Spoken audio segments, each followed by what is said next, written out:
Salut à tous, salut à toutes. C'est la 5e étape de l'UAE Tour.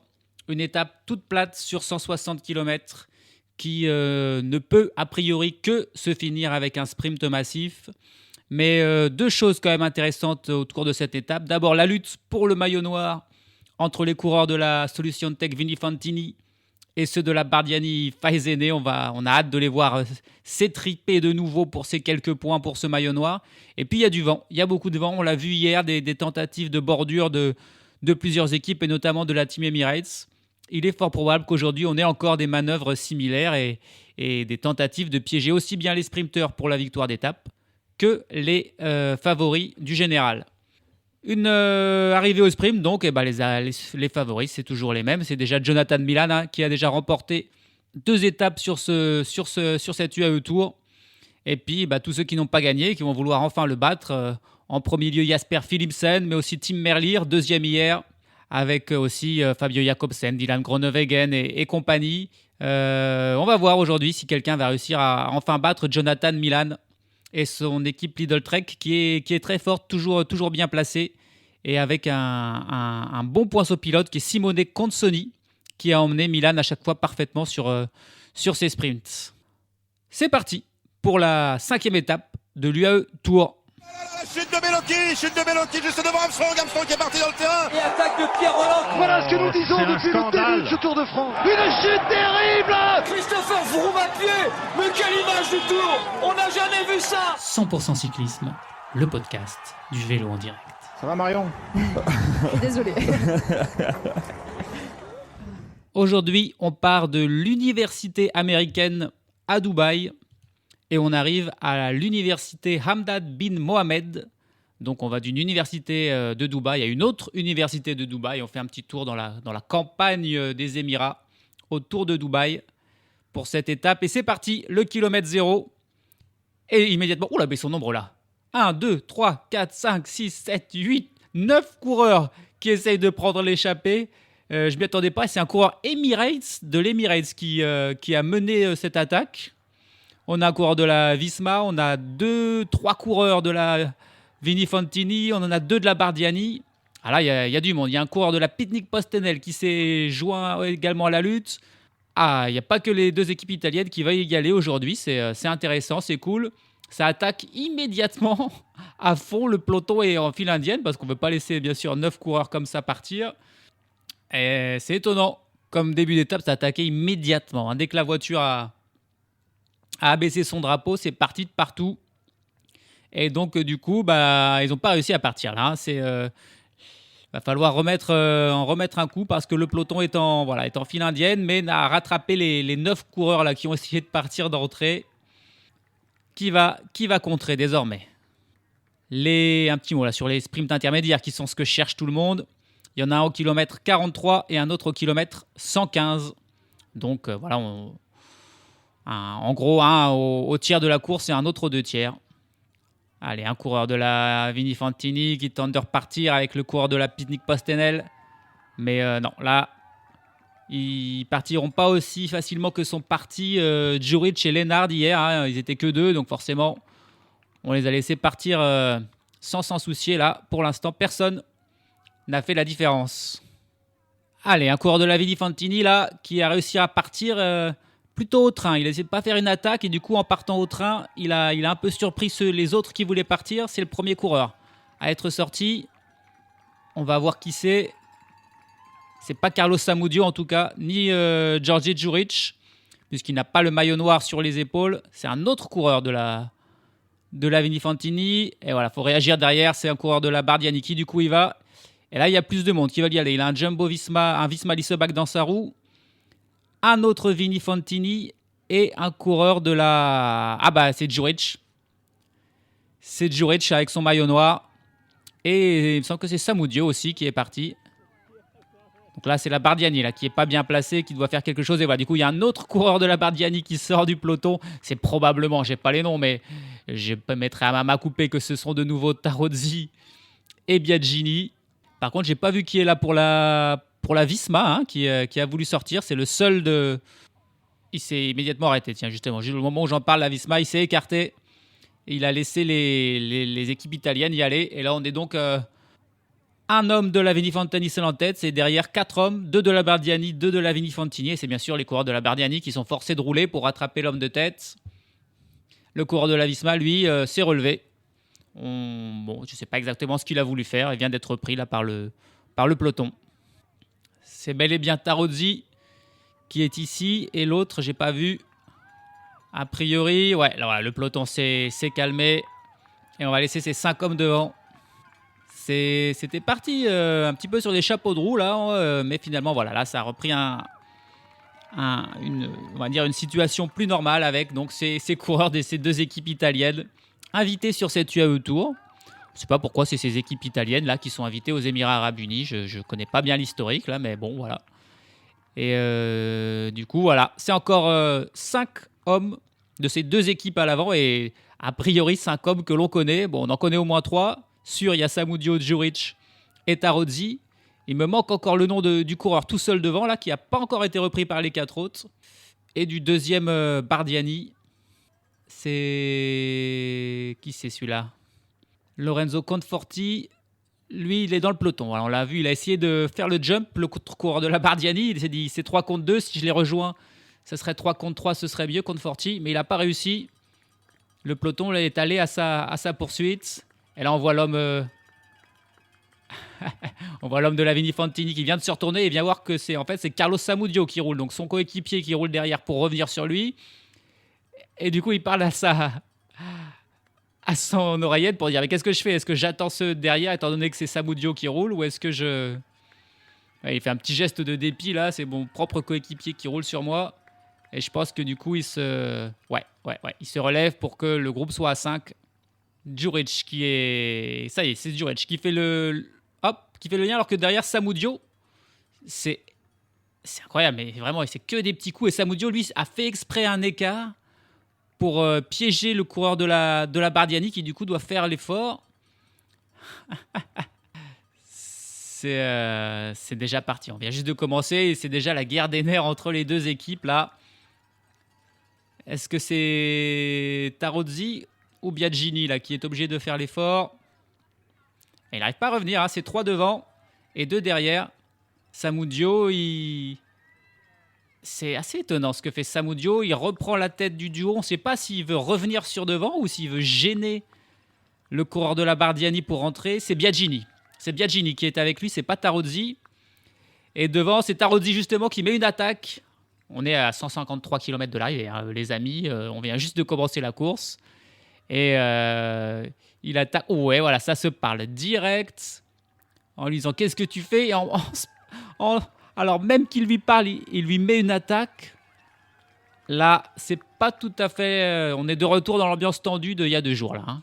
C'est reparti. Ils sont bons, ça y est. Il me manque juste le nom encore du coureur de la Vini-Fantini là. J'ai pas vu qui était avec Djuric et Samudio. Allez, Samudio, c'est finalement Samudio qui fait l'effort pour rentrer. C'est étonnant qu'il a d'abord fait exprès de ne pas suivre Djuric et finalement il fait l'effort. Et voilà, ça y est. Ils sont tous les 5 ensemble. Ils se retournent pour voir où est le peloton. Le peloton est à 53 secondes derrière et du coup, ils parlent entre eux. Ils se disent, bon allez, on fait un peu de... Ouais, ils se retournent tous pour savoir. Et ils disent, bon allez, on roule tous ensemble peut-être. Ce qui serait malin quand même pour prendre quand même un peu d'avance sur le peloton. Mais qu'est-ce qu'il fait Pogacar là? Mais c'est pas possible. Il attaque. Mais non, mais c'est incroyable. Il était dans la roue d'un de ses coéquipiers. Il est dans la roue d'un de ses coéquipiers là. Il passe sur le côté et le peloton allait tout doucement et eux ils sont partis. C'est Domen Novak qui mène Tadej Pogacar. Il a un Ineos dans sa roue. Et il y a un Lotto qui fait l'effort pour revenir et voici une attaque. Hein. On est à 148 km de l'arrivée. On vient juste de partir en vrai. Pourquoi il fait ça? C'est incroyable. C'est incroyable. Je pense qu'il doit s'ennuyer en fait, Pogacar, dans des étapes comme ça, où il sait qu'il ne peut pas vraiment gagner, il ne peut pas faire la différence, il a envie de s'amuser, et là voilà.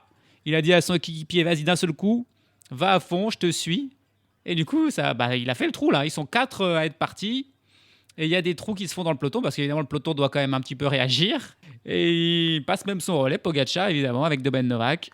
c'est presque une guerre physiologique, psychologique qui leur met aux autres coureurs, Pogacar, à faire des trucs comme ça. On est en début d'étape. Les gens, en général, ils discutent, ils rigolent, les cyclistes, là, tout va bien. Et eux, ils leur mettent cette attaque qui force tout le monde un petit peu à rouler.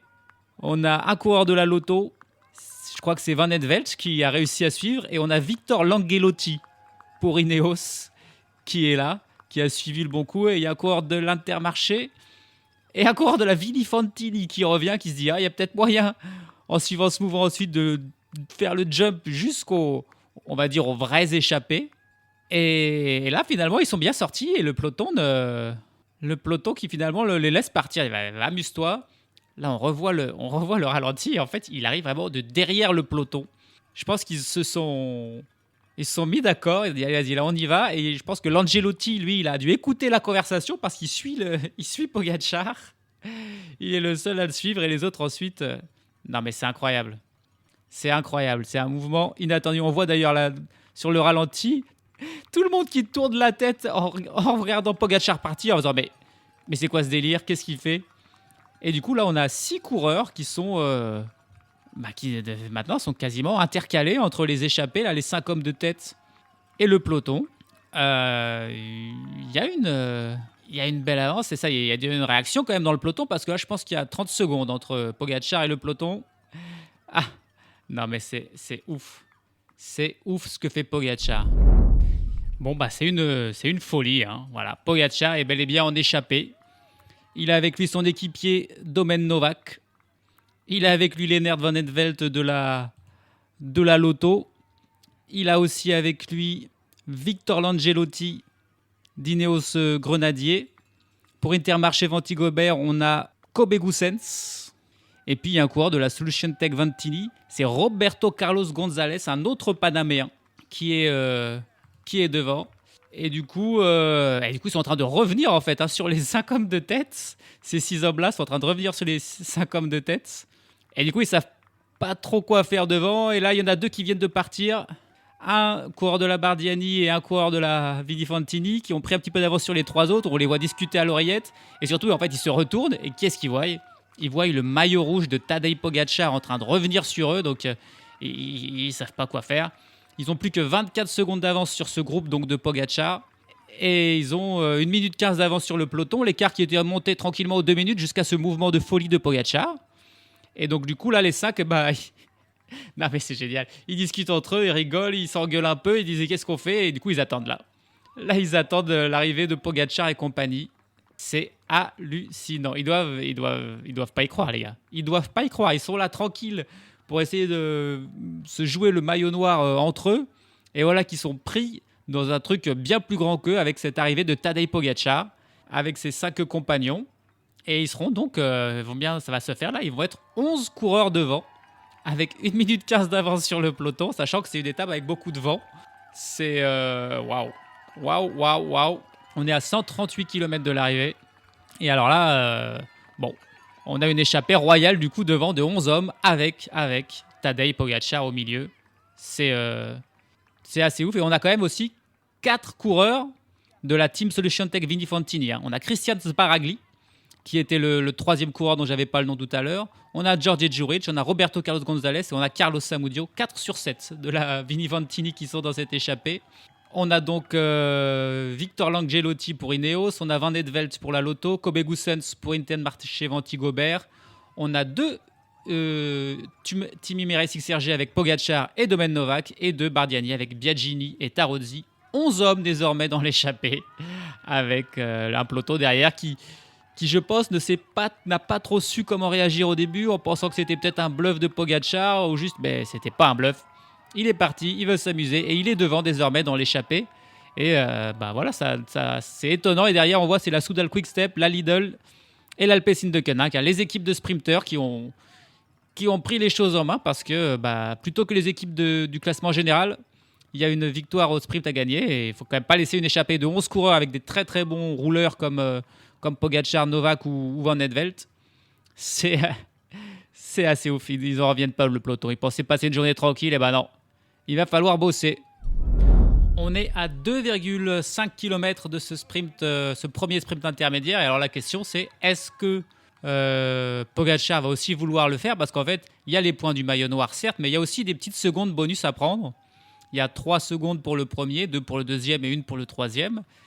Et du coup, voilà, est-ce qu'il va y aller pour prendre ces secondes? Le seul autre coureur intéressé au classement général dans ce groupe, c'est Lennart Van den Velt, qui pourrait aussi faire le sprint.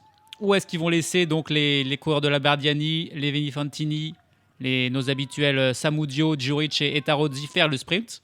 On ne sait pas trop, c'est intéressant. En tout cas, l'échappée désormais est bien parti. Il a plus de 2 minutes d'avance sur le peloton. C'est 11 hommes, alors qu'on est à 118 km de l'arrivée et qu'on approche donc, qu'on va faire désormais ce sprint intermédiaire. Allez, c'est parti. Et c'est Lennart Van den Velt qui le fait, ils le font. Van den Velt, il a Pogačar dans sa roue. Et c'est dur pour les coureurs du maillot noir, a priori, Pogačar ou Van den Velt, mais ça revient derrière. Ouh, il y a Samudio et Djuric qui sont revenus sur la fin. Va falloir besoin d'une... Là, on n'a pas vu. Sincèrement, j'ai l'impression qu'ils étaient tous les 4 sur la même ligne. Pogačar, Van den Velt, Djuric et Samudio. Par contre, les coureurs de la Bardiani, eux, se sont fait avoir. Ils feront Djuric et Samudio, s'ils font pas 1 et 2, ils feront au moins 3 et 4. Et on va voir entre Van den Velt... Ouais, c'est Pogačar. Ouais, je pense que c'est Pogačar, Van den Velt. Ils se regardent. Ils rigolent entre eux ensuite, Pogačar et Van den Velt. C'est énorme. Ils s'amusent, quoi. Ils s'amusent, les gars. Bon, alors pour Samudio et Djuric, c'est un peu moins marrant parce que du coup, ils ne prennent que 3 et 1 point. Ça reste quand même une bonne affaire puisque du coup, Djuric augmente son avance sur Tarozzi. Les coureurs de la Bardiani, ils ont rien pu faire. Hein. Ils n'ont même pas vraiment essayé. C'est bien joué, en fait, ce qu'ont fait Djuric et Samudio qui terminent 3 et 4 de ce sprint intermédiaire. Et l'échappée qui reprend désormais son rythme et avec donc ses 2 minutes et 20 secondes d'avance désormais sur le peloton. 100 km de l'arrivée et les échappés ont toujours pile 2 minutes 20 d'avance. Ça est monté à 2 minutes 40, c'est redescendu un petit peu à 2 minutes 20. Les équipes de sprinteurs derrière qui évidemment ne veulent pas donner trop d'avance à cette échappée qui est presque une échappée désormais normale, hein, même s'il y a le leader du classement général et la superstar Tadej Pogačar au milieu des autres. On va donc faire le focus sur un de ces échappés. Alors, vu qu'aujourd'hui, on n'a pas que des coureurs de la Bardiani ou de la Vini Fantini à l'avant, on va en profiter pour se concentrer sur un coureur d'une autre équipe. On va faire Kobe Goossens, parce que c'est un petit peu celui-là dont on a le moins parlé dans cette étape. Il est tout seul, le coureur de l'Intermarché Venti. Il a joint le bon coup de Pogačar dans un second temps. Il est revenu avec le Panaméen Rodriguez. Et il court donc pour l'Intermarché Venti. Il a été devenu pro à la Lotto. C'est à la Lotto Soudal qu'il a formé en 2020-2021. Et il a rejoint l'Intermarché en 2022. Il y court donc depuis désormais 4 ans. Il a 28 ans, le Belge, et il ne compte que 2 victoires dans sa carrière. 2 victoires en Espagne sur le Trofeo de la Serra de Tramuntana et le Trofeo Andrach. C'était en 2023. Il a quand même fait quelques résultats en World Tour. Une 6e place sur Eschborn-Francfort. Une 6e place sur une étape du Giro en 2021. 13e au classement général de Paris-Nice 2023. Il a participé à 6 grands tours. Il a fait 3 Vuelta, 2 Tours de France et 1 Giro.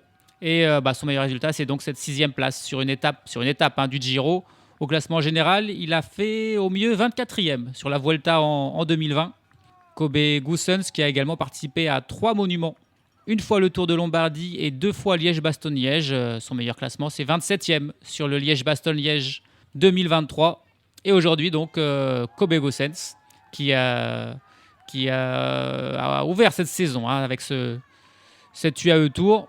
Il est à l'avant. Il est à l'avant dans cette improbable étape en compagnie donc de Pogačar et en compagnie de ces coureurs de seconde division de la Bardiani et de la Vini Fantini. Il doit être trop content. En fait, il doit être content d'être dans cette échappée aux côtés de Pogačar. Là, ils ont vraiment l'impression d'être ils sentent qu'ils sont dans le monde professionnel du vélo. C'est presque un honneur quand même pour eux d'être aux côtés de Pogačar dans cette échappée. Je pense qu'ils sont... Ça leur portera peut-être pas de chance au final. Pas sûr que c'est même très peu probable que ça aille au bout, même malgré la présence de Pogačar, mais au moins, je pense que c'est un jour dont ils se rappelleront. Samudio, Rodriguez, Tarozzi, Biagini, Djuric, Sbaragli. C'est assez improbable pour eux. Et ça leur donne du coup une étape aussi assez improbable, alors qu'on pensait qu'on allait avoir le scénario classique. C'était sans compter sur le fantasque slovène qui a animé tout ça et qui est donc à l'avant, à 97 km de l'arrivée. Oh, attention là, il y a une chute là dans le peloton. On a un coureur de la Lidl Trek. Il est tout seul, mais il est à terre. Il a l'air d'avoir mal. C'est pas Jonathan Milan, mais c'est peut-être bien Simone Consoni, son poisson pilote. Donc ça pourrait avoir une grosse influence sur le sprint final. Aïe, aïe, aïe, on n'a pas vu ce qui s'est passé, mais c'est dans la zone de ravitaillement, hein, peut-être en prenant un sac qui s'est accroché. Il est tombé et il a mal, Simone Consoni, il a très mal. Il est tout seul, mais à mon avis, il ne faudra pas compter sur lui aujourd'hui pour le sprint. Si il finit l'étape, s'il n'abandonne pas déjà, Consoni.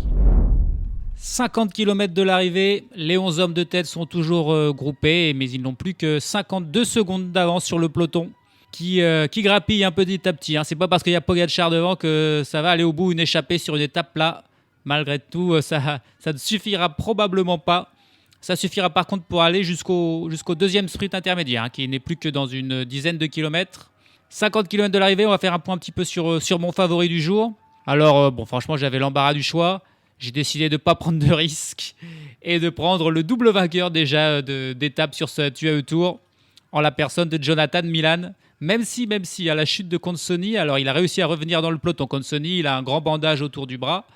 Mais donc il ne sera pas forcément à 100% de ses capacités Consoni et ça peut avoir bien sûr son importance sur le sprint. Quand on perd comme ça, quand on a un poisson pilote pas forcément à 100%. Mais bon, Milan il est tellement fort qu'il peut peut-être s'en sortir sans lui. 19 victoires en carrière, la plupart sur des courses World Tour en plus, hein, outre ces 2 victoires là sur le Tour des Émirats Arabes Unis. Il compte 4 victoires surtout dans le Giro où il a remporté 2 fois le maillot de meilleur sprinter. Il compte aussi 2 victoires sur Tirreno Adriatico, 2 victoires sur le Tour du Benelux. Il compte encore une victoire d'étape sur le Tour du Guangxi en Chine. Donc voilà, pas mal de belles victoires. Il a participé à seulement deux grands tours dans sa carrière. Les 2 Giro où il a fini meilleur sprinter. C'est étonnant qu'il n'en a pas fait plus, l'Italien de 24 ans. Alors il est encore jeune, hein, 24 ans. L'ancien coureur de la Bahreïn, hein, c'est du côté de la Bahreïn Victorious qu'il a fait ses premières années. Il a rejoint le Lidl Trek l'an passé. Et donc il a remporté le maillot vert aussi bien avec la Bahreïn. Enfin le maillot vert, le maillot de meilleur sprinter du Giro qui n'est pas vert. C'est sur le Tour de France qu'il est vert. Il l'a remporté, donc à mon avis, on aimerait bien le voir sur le Tour de France, notamment Jonathan Milan, là, parce qu'il y aurait des jolis coups à faire, peut-être cette année. Et puis, au niveau des monuments, là, par contre, on l'a vu sur 8 monuments, mais il n'a jamais rien fait. Hein. Que ce soit sur le Tour des Flandres, sur Paris-Roubaix, sur Milan-San Remo, il n'a jamais été, ni même dans le top 50. Donc là, pour l'instant, c'est pas un coureur de classique, c'est vraiment un coureur de sprint et un chasseur d'étapes, comme on dit. Et on va voir s'il va aller chasser une 3e étape aujourd'hui sur cette UAE Tour. Il aura fort à faire. Hein. Il y aura des concurrents revanchards face à lui. Mais bon, jamais 203 comme on dit. Allez, on arrive à ce 2e sprint intermédiaire de la journée. On va voir encore le duel entre Pogačar et Van Aert pour les secondes de bonus.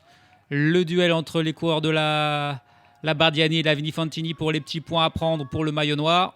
Qui va gagner cette fois-ci ? C'est Pogačar qui a remporté le premier devant Van Aert. Allez, on est à 400 mètres. C'est Djuric qui est bien placé. Van Aert dans sa roue. Pogačar dans la roue de Van Aert. Et c'est la Bardiani qui finalement tente un coup. La Bardiani qui s'est fait avoir au sprint précédent. Et cette fois-ci, ils y vont et ils attaquent de loin. C'est Djuric qui ensuite les dépasse. Samudio qui est obligé de faire un grand écart. Van Aert et Pogačar qui sont derrière. L'un passe à gauche, l'un passe à droite pour passer. Pour l'instant, c'est toujours Djuric qui est devant. Est-ce que c'est Djuric qui va passer en tête ? Oui, c'est Djuric. C'est Djuric qui passe devant. Je crois que c'est Van Aert qui fait 2e. Samudio, j'ai pas vu qui a fait 3e. Ah, bien joué de Djuric là, qui a remporté ce sprint. On va revoir le ralenti pour voir qui fait 3 et 4. Djuric, il lance en plus de loin. Il contre les Bardiani qui... Voilà, c'est pas les meilleurs sprinteurs, la Bardiani, donc ils sont obligés de partir de loin. Et là, on voit là, Van Aert qui passe à gauche, Pogačar à droite. Donc c'est Taruzzi qui fait 2e.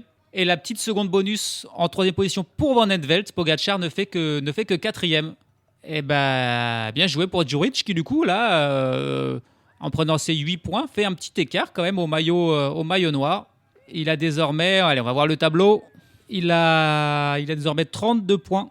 Et il devance Taruzzi qui prend la 2e place. Tarozzi qui a 27 points désormais, 5 points derrière Djuric. Samudio est 3e avec 23 points. Et Biagini, lui, toujours 4e avec 17 points. Commence à être un petit peu lâché Biagini. Et puis, désormais, 5e de ce classement du maillot noir, c'est Tadej Pogačar. J'espère qu'il ne va pas aller leur prendre le maillot noir quand même, Pogačar. Ce serait assez cruel de sa part. Bon, il n'a que 9 points, donc ça devrait aller. Terminer la folie, terminer l'échappée à 40 km de l'arrivée. Finalement, voilà, l'échappée royale rentre dans le rang et le peloton qui reprend et qui est donc de nouveau groupé désormais. On va donc bel et bien se diriger vers un sprint massif malgré cette folie de Pogačar. Alors, on peut se demander quel est l'intérêt pour Pogačar de s'être un petit peu fatigué comme ça en passant une journée à l'avant plutôt que de rester tranquille dans le peloton. Déjà, ça montre qu'il n'a pas trop peur de ses adversaires directs parce que je ne pense pas qu'il aurait fait ça sur le Tour de France quand même avec un Jonas Vingegaard en face de lui. On sent qu'il a la confiance et que la dernière étape de montagne, il sait qu'il va l'assurer a priori. Et puis, voilà, je pense que dans sa tête, le but, c'est à la fois de s'amuser et puis aussi de montrer que c'est un coureur imprévisible. Alors, sur ce Tour UAE, ça n'aura pas d'influence. Mais voilà, sur le long terme, en fait, en sachant que Pogačar est capable de tout, il va rentrer un peu dans la tête de ses adversaires et en étant comme ça très foufou, très fantasque, et ses adversaires vont pas trop savoir comment le gérer. Donc je pense que c'est aussi dans ce but-là qu'il a fait cette attaque aujourd'hui. Une attaque qui donc se termine désormais à 40 km de l'arrivée. Allez, on y est, 4,5 km de l'arrivée désormais. Il ne s'est plus rien passé, c'était calme désormais. C'est le moment du sprint. On est sur une immense autoroute. Il y a combien de voies là ? Il y a 8 voies, je crois. C'est assez dingo. Et donc c'est très très large. Et alors là, il faut choisir, vaut mieux aller à droite, à gauche, je ne sais pas, c'est bien sûr en fonction du vent.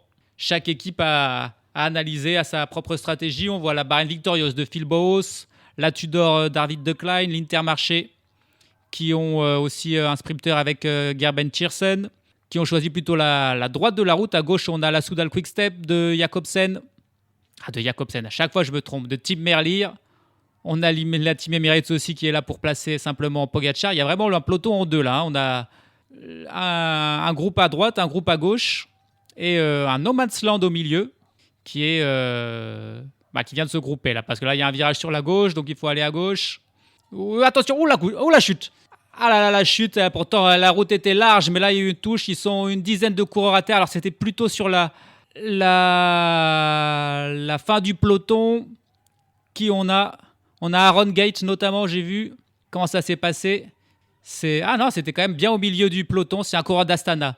C'est un coureur d'Astana qui tombe au milieu et qui entraîne. Voilà, là c'est ce qu'on appelle les dominos. 10 coureurs dans sa roue. Ils allaient vite, ça a dû faire mal. Alors qui est tombé ? On a Ben Swift pour la Ineos. Oh, là ça fait mal. On a Esteban Chavez. On a qui là pour la Décathlon ? On a le jeune Paul Sexas.